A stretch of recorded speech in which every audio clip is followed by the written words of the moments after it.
अस्सलाम वालेकुम grade 4, hope you will be fine. आज हम लिखने जा रहे हैं सबक नंबर 1 ग्लोब और नक्शे की महारतें। इसके सवाल मुख्तसर सवालात और जवाबात। नक्शे की तारीफ़ करें। ज़मीन या ज़मीन के किसी हिस्से को एक हमवार सतह पर ज़ाहिर करना नक्शा कहलाता है। नक्शे के अनासिर के नाम बताएं। हदूद, सिमतें, इलामात, उन्वान, पैमाना। बरे आज़म और बहर में क्या फ़र्क है? ज़मीन पर खुश्की के हिस्सों को बरे आज़म कहते हैं। दुनिया में 5 बड़े समुंदर हैं जिन्हें बहर कहते हैं।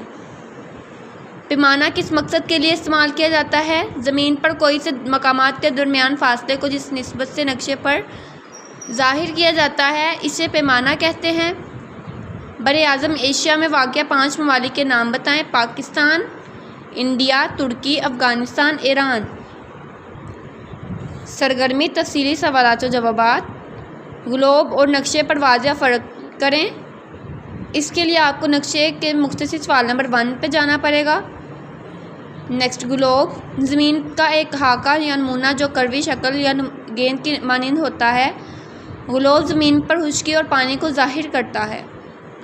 सिमतें किस लिए इस्तेमाल की जाती हैं? नक्शे पर सिमती इलामत बनी होती है जिसे कुतब नुमा कहा जाता है। इसकी मदद से हमें नक्शे पर दी हुई मुख्तलिफ़ जगहों की सिमतें और इतराफ़ मालूम करने में मदद मिलती है। ओके स्टूडेंट्स, अल्लाह हाफिज़।